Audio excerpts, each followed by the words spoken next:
Mantour Ministries presents the Mantour Guy Podcast. We may talk about football.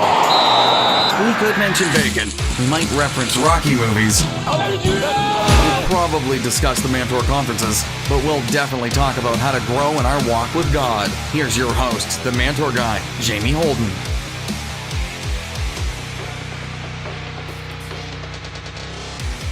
Hey guys, welcome to the Mantour Guy Podcast. Jamie Holden here once again, and we're so happy to have you join us again this week. Well guys, as we move through January, I'm happy to be able to bring you another informative interview today. Today we're going to be speaking with a guest whose ministry focuses on fulfilling James's instruction to pursue meeting the needs of the weakest among us. James 1:27 says, "Religion that God our Father accepts as pure and faultless is this, to look after orphans and widows in their distress, and to keep oneself from being polluted by the world." God has called us to reach the widows and the orphans around us. And today we're going to be speaking to Herb Reese. Herb is an author, public speaker, and president of New Commandment Ministries. He founded the New Commandment Men's Ministries, and a ministry which is dedicated to helping churches recruit, train, organize, and deploy teams of men who permanently adopt their widowed and single parents. Herb has served as president of New Commandment since 2003, and he's helped over 900 churches develop men's team ministries in 49 states and 8 foreign countries.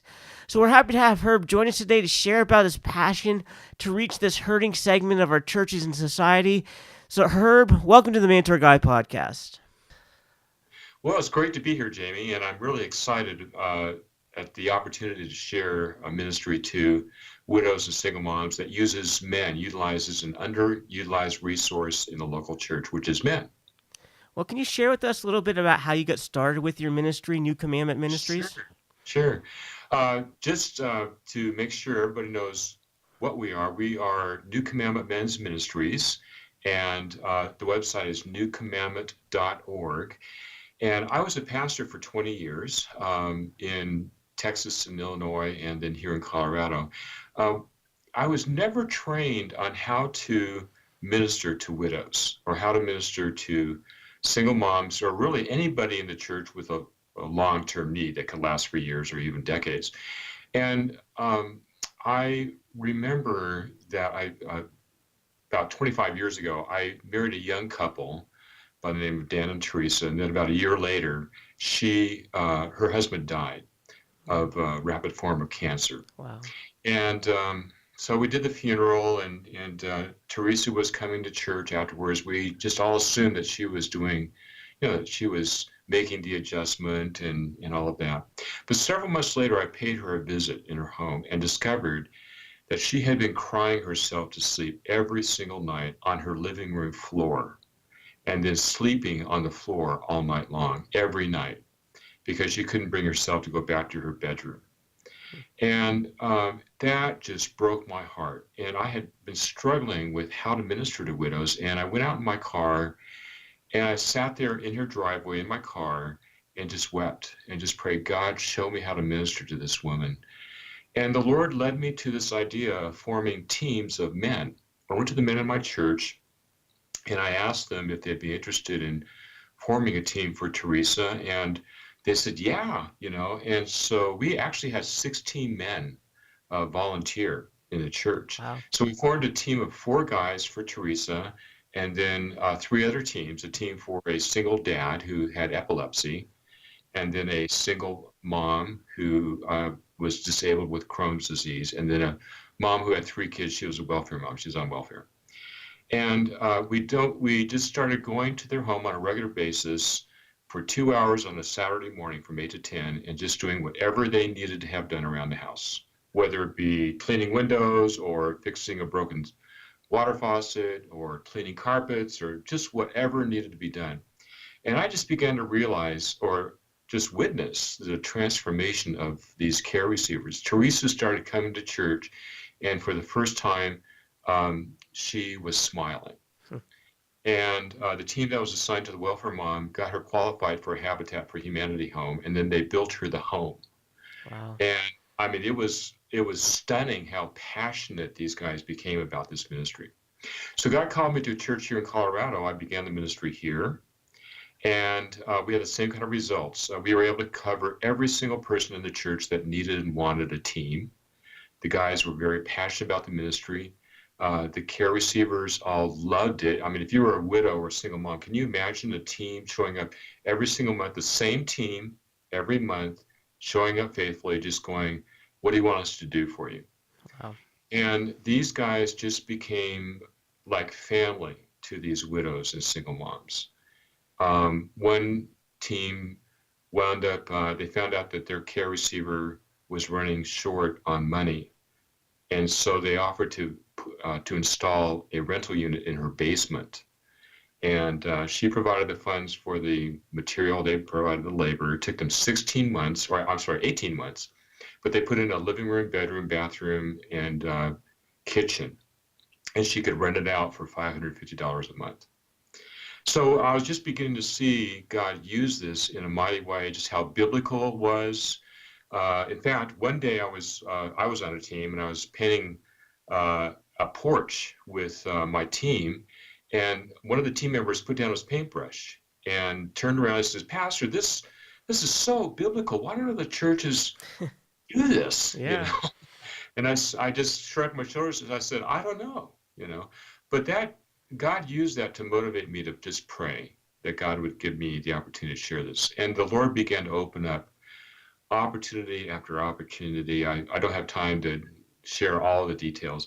But then my brother-in-law passed away at the age of 48. Oh, wow. I left my sister with 2 teenage girls, and this was in California, very large church.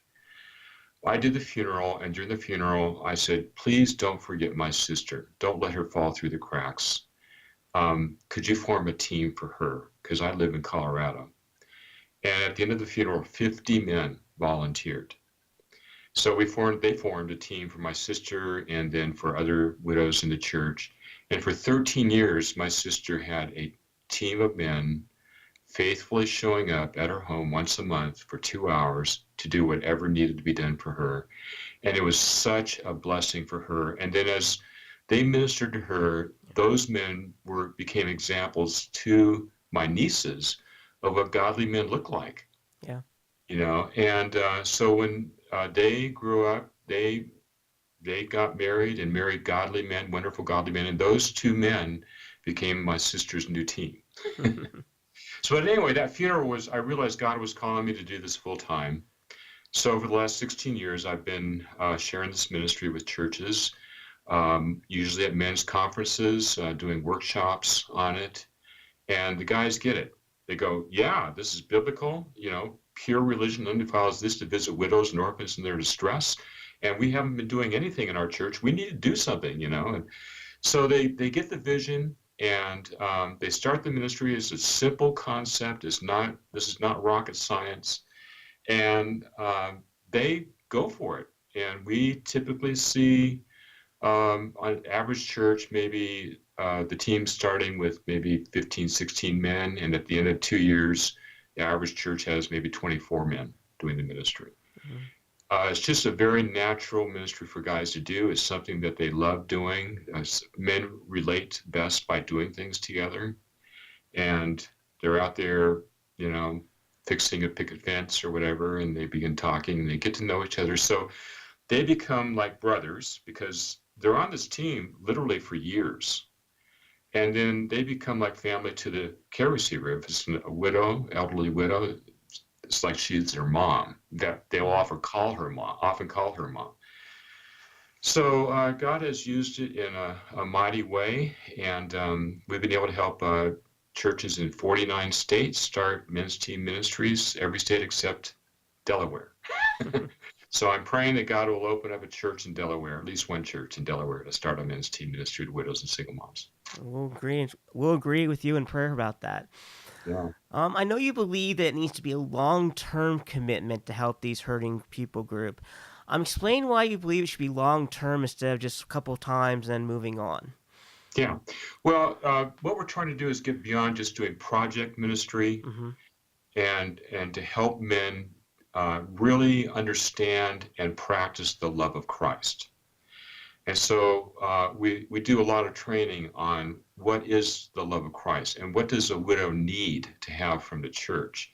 And we define the love of Christ in terms of three primary characteristics, and they're based on the doctrines of the incarnation and redemption. The first characteristic of the love of Christ is personal identification. In the incarnation, God is identifying with us by becoming a human being. He identifies with us, and the result is that we have a better understanding of who God is, and God experiences our life the way we experience it. And so God says, I want you to love each other that way. Jesus says, love one another as I have loved you. So if we're going to love a widow or a single mom the way Christ has loved us, the way God has loved us, the first thing we need to do is identify with them. And just doing a one-time project or a couple projects every now and then doesn't do that. So what we want to do is we want a team to personally identify with their care receiver. Team goes, this is our care receiver. We're responsible for her. And that happens. And so as a result, they come to truly know and understand who that person is. And that's the love of Christ. And then the second quality of Christ's love is commitment.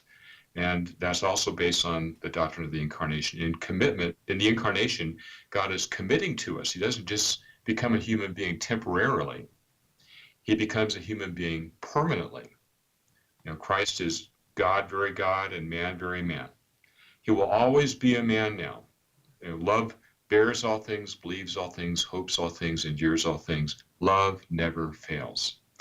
So God says, that's the way I have loved you. Now, if I want you to love each other the same way. So if we're going to love a widow the way Christ has loved us or the way God has loved us, then we not only need to identify with her or him, could be a widower, but we also need to commit to them. And so we go to that widow and we say to her, if you need a team, if you have needs you cannot meet, we're going to provide a team for you for as long as you need one. And that could be years, or even we have teams now that have been serving their care receiver for over 10 years. Because the love of Christ never ends, and we don't walk away from somebody in our church who is in need. And we're not saying they're going to have the same guys. That's why one of the reasons why we use teams. That widow or single mom may have different guys on her team in 5 or 10 years, but she still has a team. The church is still demonstrating commitment to her. A third quality of Christ's love that's very unique to Christ's love is sacrifice. So in the incarnation, God identifies with us, God commits to us. In redemption, God sacrifices for us. And then God says, that's how I have loved you. Now I want you to love each other the same way. So if we're going to love a widow or a single mom the way Christ has loved us, the way God has loved us, then we not only identify with her, we not only commit to her, but we sacrifice for her. And so we train men in how to be an advocate for a widow or single mom. If there is a need that is greater than their ability to meet it, they become advocates. They find other resources to meet the need. They don't just go, boy, I'd like to help you, but we can't afford, your house burned down. We can't afford to build you a new house. They find resources that can help that person. And so they act as an advocate for that person. So we have been doing this ministry for many years now, and there are several thousand men, probably close to around 20,000 men serving 7,000 or 8,000 care receivers, and we have yet to hear of a single need going unmet. Somehow, some way, God enables these men to find resources that will meet that particular need. So it's more than just going to a house and doing a few projects. It's a very profound relationship that is undergirded by the love of Christ. And so these men begin to understand the implications of the love of Christ and what that means for the neediest people in their church and how that's an expression of their covenant relationship with God. So a simple concept becomes very, very profound, and that's what we train men to do. This whole ministry just sounds so fascinating to me. It's such a necessary ministry. and it's a command that's been given in the Bible by Jesus and by Paul, and it's in the Bible. We need to take care of our widows and our Right. orphans, and I'm so impressed by this ministry. I can't wait to hear more about it. So, guys, we're going to be back right after this short break with more with Herb Reese. Yep. You're listening to the Mantour Guy Podcast. With the advent of the internet, pornography became affordable, anonymous, and accessible. And with this affordability, anonymity, and accessibility, porn in the minds of many gained a greater acceptability. What we once called hardcore porn, we now call softcore porn. What we once considered softcore, we just now call Game of Thrones. Today, one can easily say that porn has become the norm, and that is even among churchgoers. A recent survey discovered that 64% of Christian men admit that they view pornography at least monthly. That percentage goes up to 77% when considering just millennials, those who are 18 to 30 years old. Among millennials, 36% say they view porn daily. The same survey looked at women, and 13% of Christian women said they had never looked at porn. 33% said that they view porn at least a few times a year, and 15% said they view it at least once a month. To get 250 more pornography statistics, complete with original references and sources, go to covenanteyes.com/pornstats and download the complete report for free. Sign up for Covenant Eyes using the code Mantour at checkout and receive 1 month of free service.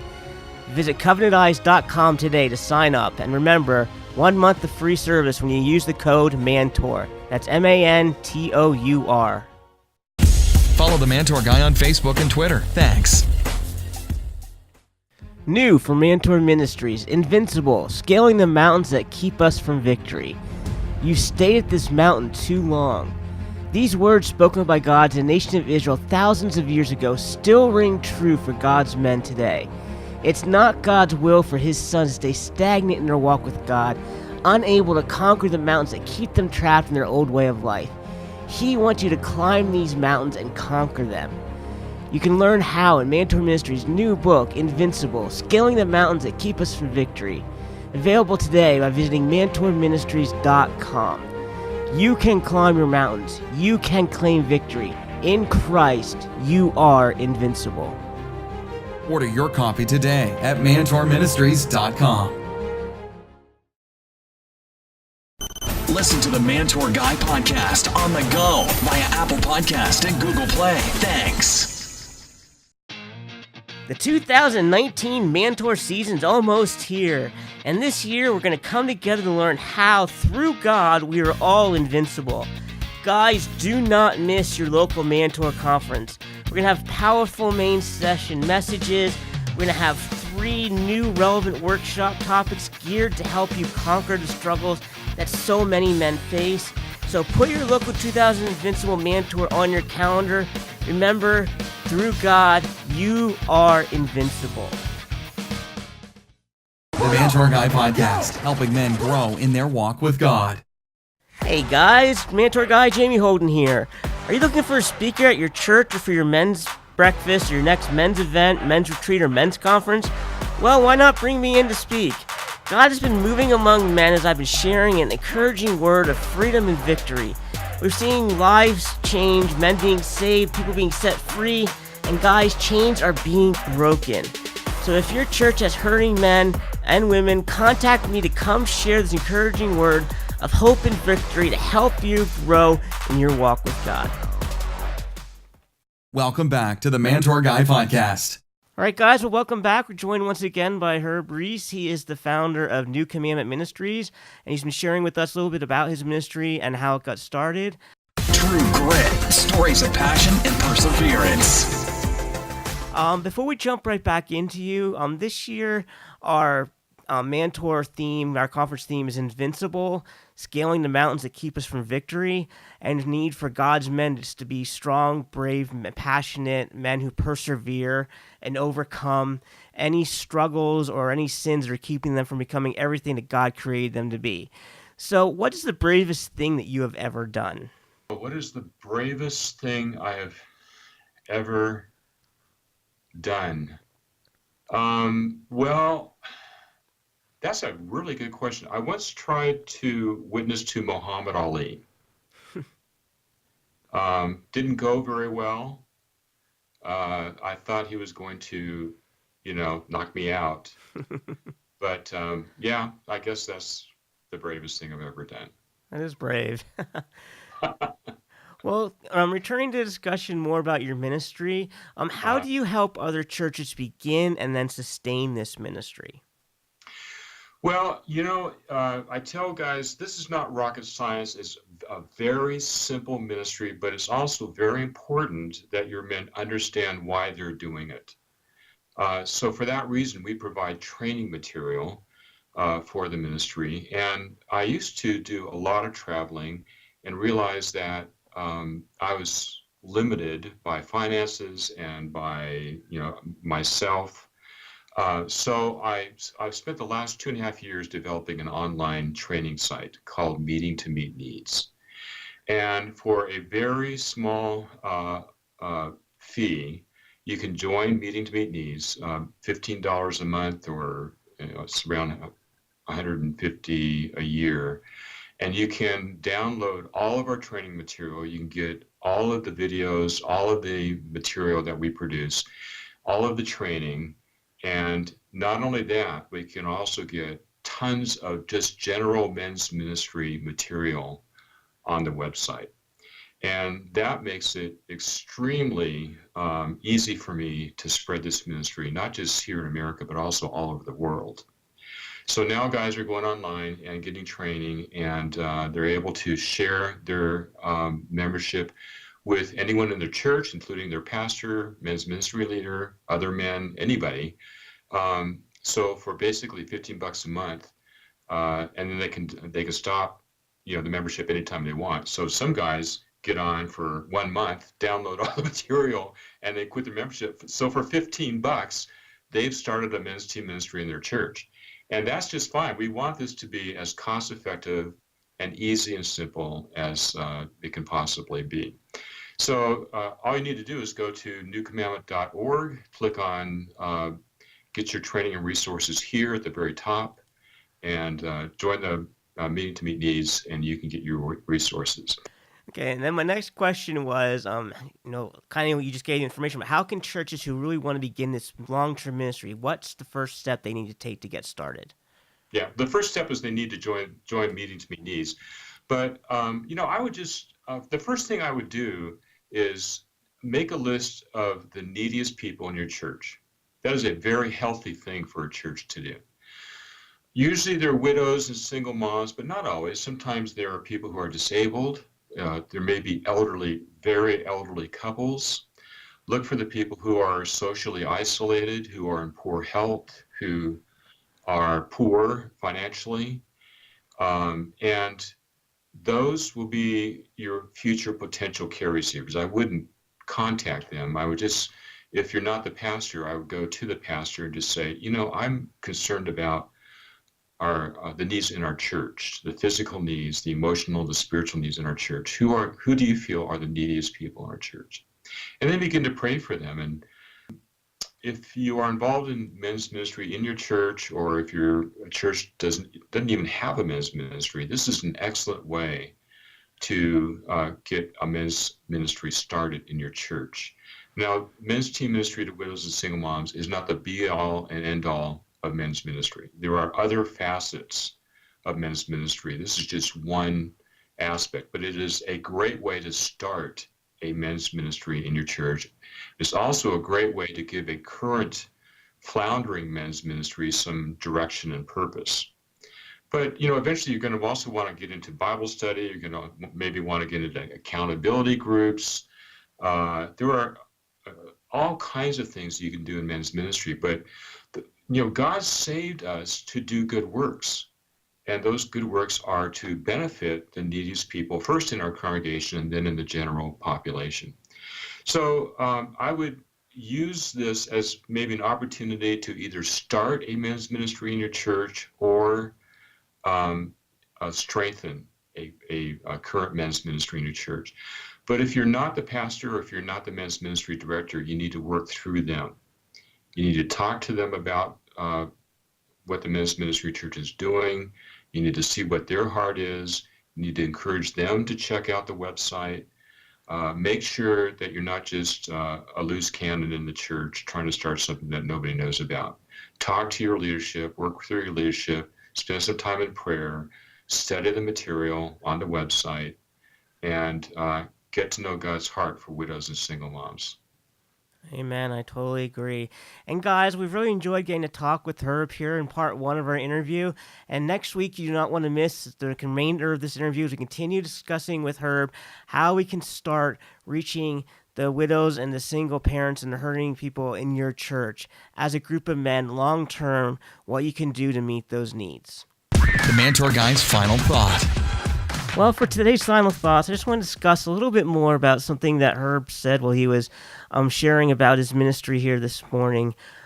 He talks about how he made a statement when his men got involved doing this. One of the men asked him, why aren't churches doing this ministry? Why aren't they doing what we're called to do and reach the widows and the hurting people in our churches? And that is such a great point. God has called all of us to reach the hurting, to reach the lost, to help those who can't help themselves. The Bible gives very specific instructions on how we need to take care of widows. And, I just loved this ministry and what he shared with us today. And I would encourage you guys, check out his ministry. Maybe you'd want to bring it into your church. It's a great way for the men in your church to serve those who need the help, and it's a great way for them to grow together and to strengthen your men's ministry.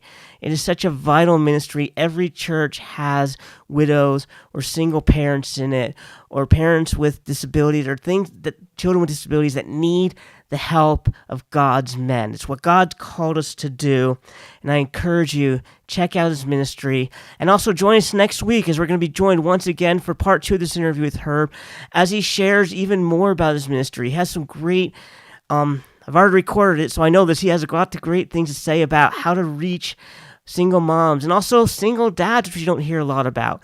We're going to talk about protections he takes to make sure that his men are protected while they do these ministries, and some more testimonies that just really touched me and touched my heart as I listened to it. I know it's going to touch you as well. So we'll see you next week on the Mantour Guy podcast. Once again, guys, as we say every week, please take a minute and, share this podcast to your social media.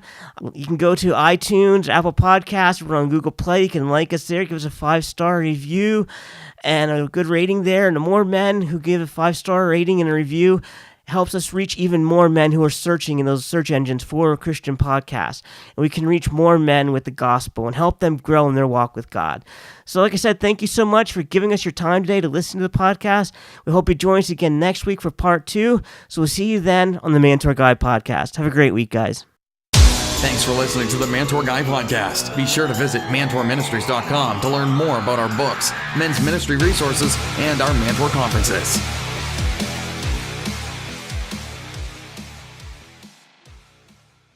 Hey guys, Jamie Holden here, and I want to tell you that God is moving in our prison systems. And Mantour Ministries, well, we're on the front lines, and you can help. We are giving inmates our books and resources, and guys, the testimonies we're receiving back have been amazing. One person reported that they had 30 men gathering, and 25 of them were delivered and set free from anger. Another shows how the men are weekly working together through our books and how men are growing spiritually. They're starting to have devotions and have prayer time and Bible reading in their individual lives, and they're growing. Guys, I could go on and on. Chains of bondage are being broken among our inmates. You can help us reach even more hurting men inside our prison systems when you become a monthly financial partner with Mantour Ministries. You can become a partner with us by going to mantourministries.com/partner and clicking on the Give Online button. Guys, together we can continue reaching men in our correctional institutions with the life-changing truth of the gospel. Before we go, guys, one last thing. We did talk about it in the podcast, but if you sign up with Covenant Eyes at covenanteyes.com and you use the code Mantour when you check out, you can receive 1 month of free service. Guys, what do you got to lose? You can try for 30 days, see how great it is, see how helpful it is to your walk with God. I guarantee you're not going to want to get rid of it. You're going to love it. So try it, protect yourself, protect your family, and raise up a standard against the enemy as he is trying to attack you and your loved ones. Try Covenant Eyes for free for 30 days using the code MANTOUR. It's MANTOUR at covenanteyes.com. Try it today, guys. What do you got to lose? The Mantour Guy Podcast, helping men grow in their walk with God.